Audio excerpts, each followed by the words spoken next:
All right, I am here on a dock on the Mississippi River, and we're gonna play a little game. It's called How Many Pieces of Vegetation Can We Find? How many different types of vegetation can we find standing here on the dock? Pool 5A of the Mississippi River, one of my favorite pools on this whole dang river. Now look at this. Right here, we've got eelgrass. We've got some type of unidentified aquatic vegetation that I'm not sure of. We've got duckweed. We've got milfoil. We've got curly leaf pondweed still lingering around. We've got coontail. We've got arrowheads. We've got lily pads. Multiple different types of lily pads. This place is heaven, all right? I've grown up here my whole life, and it never gets old. And this is the time of year, late July, early August, best time of year to go frog fishing. So let's get out there. I mean, what are we waiting for, right? Let's go crack them.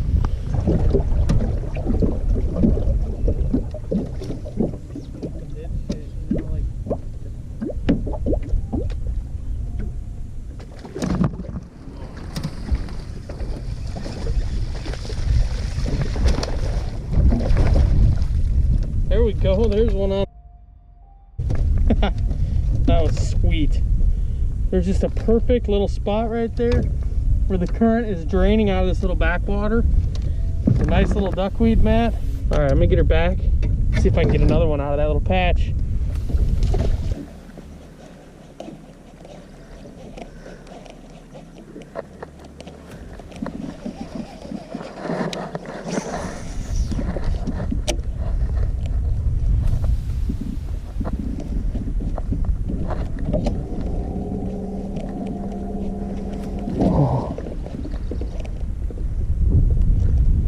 Oh my gosh, that's a big one.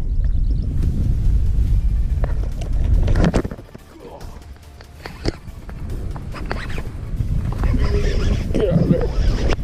Good fish. Look at that. Whew, I stayed patient with her. That's a good one right there. That's over 3 pounds. Nice. I knew there was a little cluster of fish right there. They're just a little funky. It's kind of getting to be that time of year. That was so sick. This little weed indentation right there. Duckweed mat. Flow is just coming out of this back pocket here and the water's falling. And they're just setting up right on that point. There's some rice right there. Duckweed, everything all coming together. And just a nice, thick old largemouth. Oh yeah. I'm in love, man. I'm gonna get that fish back. I bet you I can get another one out of there yet.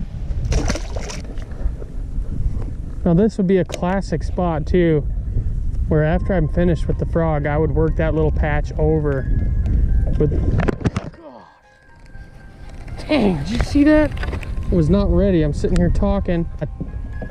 God, there's another one. Oh man. Come off. Oh, he come off. Dang, that was another good one, dude. Damn. Oh man, that was a nice fish.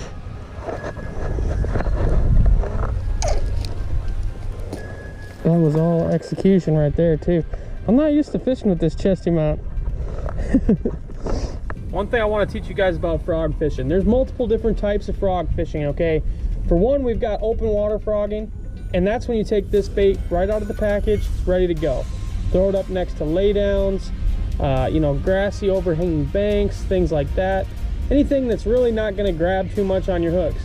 But today, it's a bright, sunny, bluebird sky day. We're gonna be getting up in some thick vegetation mats. And when you get in that stuff, you're gonna find, no matter how good of a frog you're throwing, if you don't do a little something to the hooks, you're gonna snag a lot of weeds. Now this hook right out of the package, those hooks are kind of wide on the body of the frog. So what I'm going to do is take my pliers and I'm just going to tweak them just a little bit inward.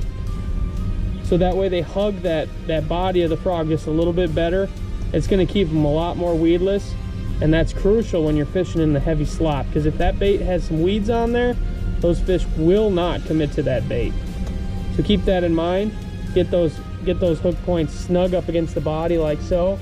And you can have a lot better frogging success on bodies of water like the Mississippi River chock full of grass and snotweed, you know, all that angel hair stuff that just sticks to everything.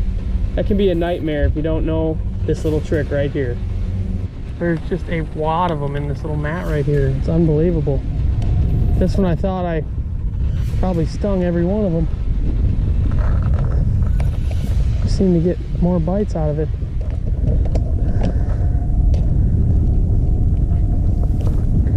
It's definitely a very painfully slow presentation that seems to be triggering them here. I think that's a product of, you know, these are some fish that have seen some pressure. It's kind of like Kentucky Lake in the summertime. Later summer it's tougher on those ledges because those fish have seen every trick in the book. Oh my God. Does he have it? Did you see that? I didn't. Gosh, man, that was a giant blow up. I wasn't sure that he had it. It turns out he didn't, which is good. I mean, he'll come back. Man, this is insane. I mean, I've caught them in little patches before, but this one didn't look like much. This is subtle. You got to be paying attention to see how this thing's setting up. Like, this is a dang good spot, man. I'm stoked to have found this. It's classic for falling water too. This is the kind of spot I needed in my latest tournament. Gosh, I can't believe I've missed those last couple fish. I know if I flip in there with a Texas rig, I'm gonna get bit. It's just not what this video is about. I think I might have to show y'all anyway though, because that's a great part of frog fishing. You know, you got to use a frog to catch big ones. However, a frog can also be used as a pre-fishing bait. It tells you where the fish are, and then you can slow down and pick them apart and get those more inactive ones. Now, another type of frogging spot that's especially good is these grassy overhanging banks. Anywhere you've got one that comes to a point or any kind of other irregular feature, whether it's got some grass pushed up against it, whatever, that's a good spot. I especially like them when we've got the sun at another angle, or at the backside angle, so we're creating some shade in these pockets. Great place to throw a frog. You can throw it right up there tight to that grass, not worry about getting snagged. And a lot of times those fish react as soon as it hits the surface. Creates some explosive strikes, a lot of excitement, a lot of big fish coming in the boat. One of my favorite patterns on the Mississippi River on this grassy overhanging bank pattern is anywhere two sloughs meet, you know. So right now we've got a slough that's coming down and splitting off two different directions. And that's always going to be a very powerful area when it comes to finding concentrations of fish. These fish are looking to migrate to bigger feeder channels right now, and eventually they're going to get their way out to the main channel as that water's falling here in the later part of the summer. It's a very commonplace pattern. The shad are growing up and getting out of those dead-end backwaters where they spawned, and the bass are migrating with them and following that current to get out to the main river where they'll eventually feed up for the fall, which is just right around the corner. So we like to pinpoint that migration as it starts happening in late July and early August. And when you collide with them, you can really have a fantastic frog fishing bite.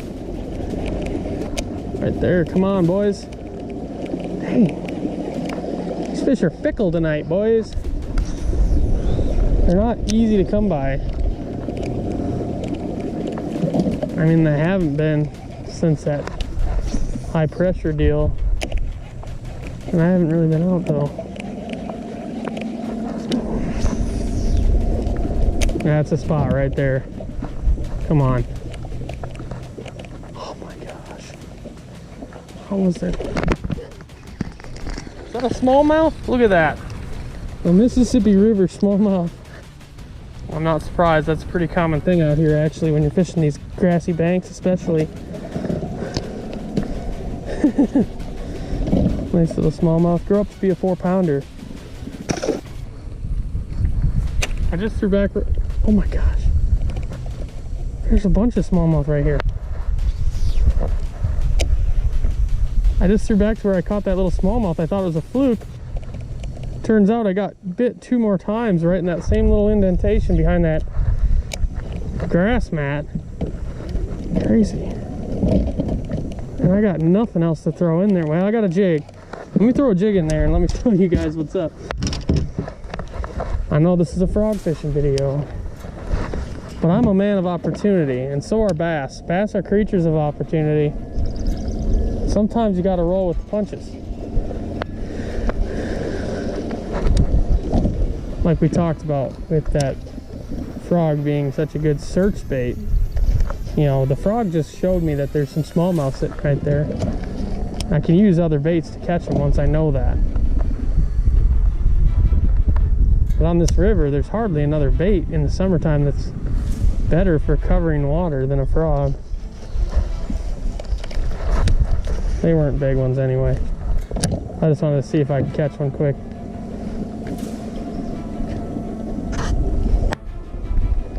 Hanging off that stump? No.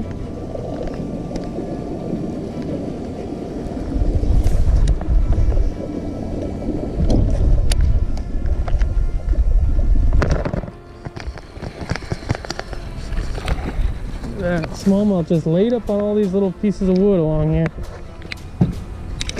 Back out the boat you go. Interesting. Interesting little deal.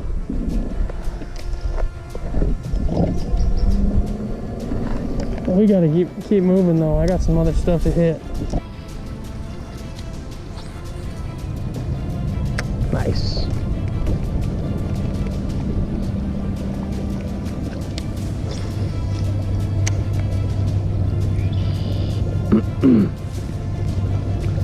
So what we've got here on the river, you can see out here is the main channel, okay? Behind us is a back channel with a lot of different little weaving backwater sloughs. When the water's high, these fish chase these real far back places, get out of the current, get in that clean water. Now the water's starting to fall, and it's falling really rapidly.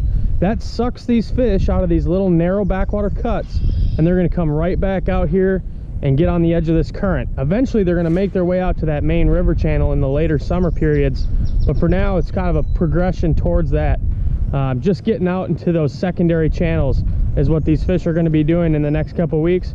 So start in the secondary channels and just fish the mouths of some of these little feeder creeks until you collide with a school of big bass.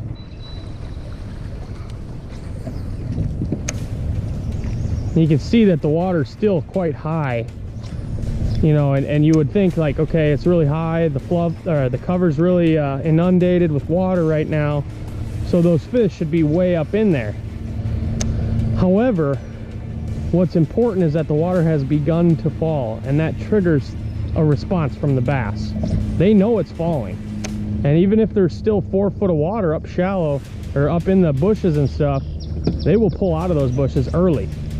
So I'm expecting to find fish out today on the edge rather than way back up in the stuff, because they know it's, I mean, the river can fall a foot a day, and those fish know what's going on. I'm really liking this little area right here. You see there's a little cut coming out of this little backwater right on the edge of the main channel. We've got clean water pouring out of this cut, and then the river channel is actually good clarity right now, all things considered, but it's slightly more stained than this water. So it's creating a mud line, and that's the perfect scenario to get a big school of bass that's pulling out of this little backwater cut from the high water.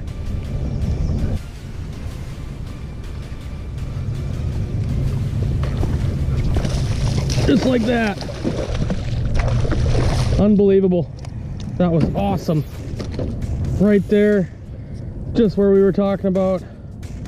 A nice 2 3/4 pound Mississippi River beauty. Look at that fish. Just clean, pretty color. A nice summertime bass. Just like we talked about. I mean, just got done explaining that setup. It couldn't be any more perfect than that. And that fish was out. You can see there's a little bit of submerged grass right there on the edge of that little drain. That fish was in that grass. So I'm pulling out right now, and you know, you don't have a polarized lens on my GoPro, so you probably can't see the mud line, but that fish was right on the edge of the mud line. Let's get her back.